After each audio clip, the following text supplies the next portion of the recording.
A lot of this focuses on what we've done with education. Why didn't we have these fights 30 years ago? And the answer is we knew too much about our own history. I mean, I just pulled some things. Rob, I'm surrounded with 160,000 pieces of original history from Columbus all the way through landing on the moon. And so a lot of that relates to black history that we no longer teach. If you happen to be in Indiana, you're in the Hoosier state. Where'd you get that name?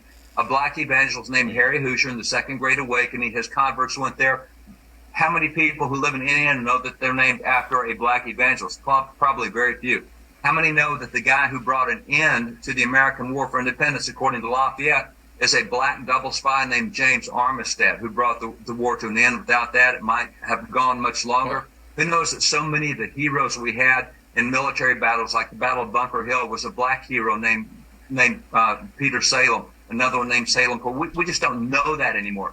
Amazing. We don't know the first black man to receive a degree of higher education in America, which, by the way, was a soldier under George Washington, was a Minuteman in Massachusetts. There's so many things that go back. That's amazing. Even just one more example.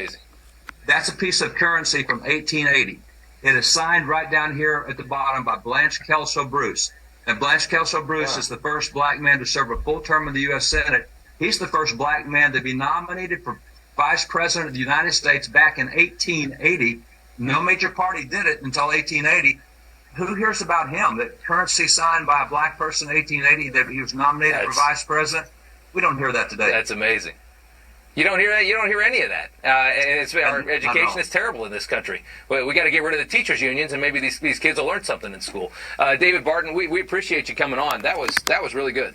Thank you so much. You made me feel better. And I'm from Indiana, and I didn't know that story, so I learned something too. Thank you, sir. Great.